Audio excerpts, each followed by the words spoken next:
Hello and welcome our dear viewers to a new edition of Arab Affairs, during which we bring you the latest developments concerning the Arab and regional levels. I'm Basma Taha, and starting off with the first news, President Abdel Fattah el-Sisi received a phone call from French President Emmanuel Macron. During the phone call late on Friday, President el-Sisi hailed the Egyptian-French relations, especially after promoting them to the strategic partnership level. The phone call also tackled regional developments, especially the situation in Gaza. President el-Sisi hailed the French support for the Egyptian efforts to stop the Israeli genocide war in Gaza, stressing the significance of moving to the second phase of the Gaza peace plan. For his part, Macron hailed Egypt's pivotal role to achieve regional stability. Regarding Sudan, President el-Sisi expressed Egypt's full support for Sudan unity and sovereignty, stressing Egypt's support for the efforts to end the war and achieve peace and stability in the country.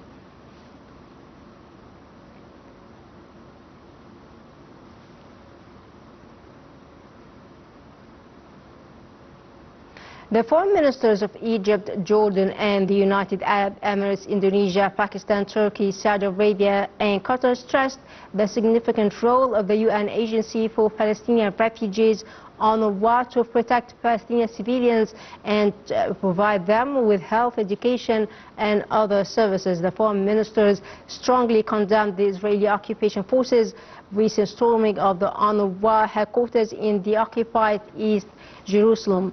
The UNRWA said that cold, overcrowded and unsanitary environment heighten the risk of illness and infection in Gaza, adding that this suffering could be prevented by unhindered humanitarian aid. And to shed more light on this issue, I'm honored to be joined over the phone by Dr. Hassan Wageih, Professor of International Relations. Dr. Hassan? Yes. Good afternoon. Good afternoon, Doctor. And let's start with the first news today. In a phone call with French President Emmanuel Macron, President el-Sisi praised the French support for the Egyptian efforts to stop the Israeli genocide war in Gaza, and also stressed the importance of moving to the second phase of the Gaza peace plan. Doctor, what is the role of the international community in pushing the implementation of the second phase of the Gaza peace plan?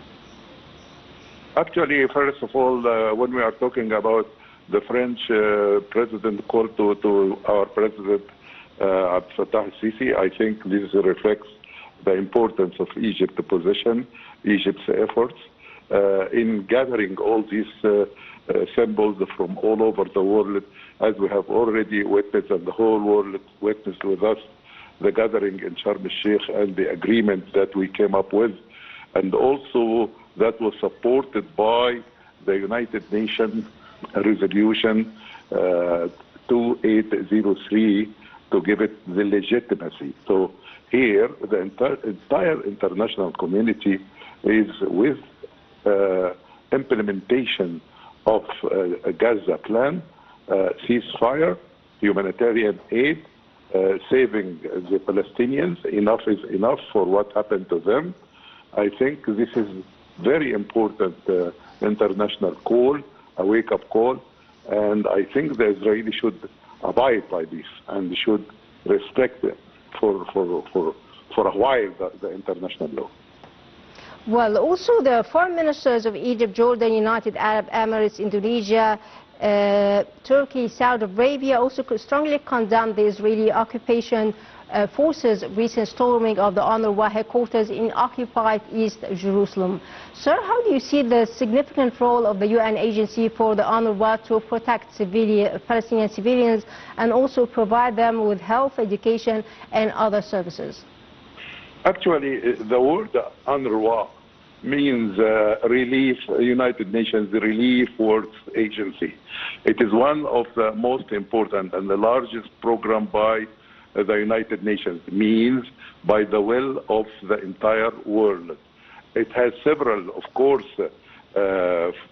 functions: the humanitarian aid, the educational level, providing safe quality as they can, health care, and they are supposed to work very hard on that. social services as much as they can. And when you are talking about the significance, of course, it is a long term to deal with this specific group of Palestinians, refugees from previous wars, starting from 1948 war till now, till Gaza war. So I think we have an enormous task to accomplish by the will of the entire international community and with the legitimacy of the United Nations. So I think if the Israeli stormed their headquarters, as we have already witnessed, I think this is an aggression against the entire world. So I think there should be some more decisive action, and I think Israel needs to be boycotted, needs to be, you know, what happened to apartheid in South Africa, it was implemented not by statements and rhetorics, it was implemented by boycotting, divestment, and of course needed pressure to show the respect of the international community will. This order must be implemented by some kind of more decisive actions, I think. Well, Dr. Hassan Wageih, Professor of International Relations, thank you so much for your insight. And that was, dear viewers, a phone call with that was a phone call as Dr.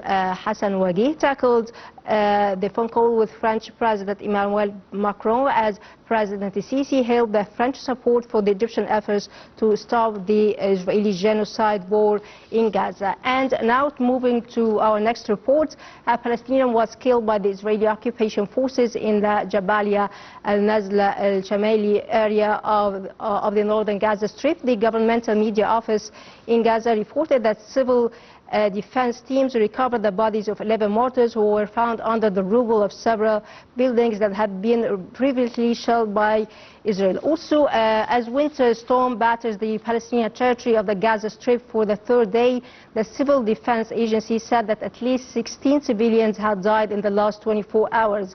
And heavy rain has flooded tents and temporary shelters across Gaza since late Wednesday. We have more details in the following report. The media office of the Gaza government said at least 13 buildings have collapsed and 27,000 tents flooded after torrential rain swept across the Gaza Strip since Thursday, as Israel was imposing restrictions on the entry of needed supplies to prepare for winter storms. A ceasefire has broadly held since October, but the two-year Israeli brutal war destroyed much of Gaza's infrastructure. The UN International Organization for Migration said Friday that materials to help reinforce shelters such as timber and plywood, as well as sandbags and water pumps to help with flooding, have been delayed from entering Gaza due to access restrictions. Despite the ceasefire, Israeli restrictions continue on aid supplies to Gaza, as well as the closure of border crossings into the Palestinian enclave, including the Palestinian side of the Rafah border crossing. The World Health Organization said more than 4,000 people were living in what it described as high-risk areas on the coast, with 1,000 people directly affected by high waves from the sea.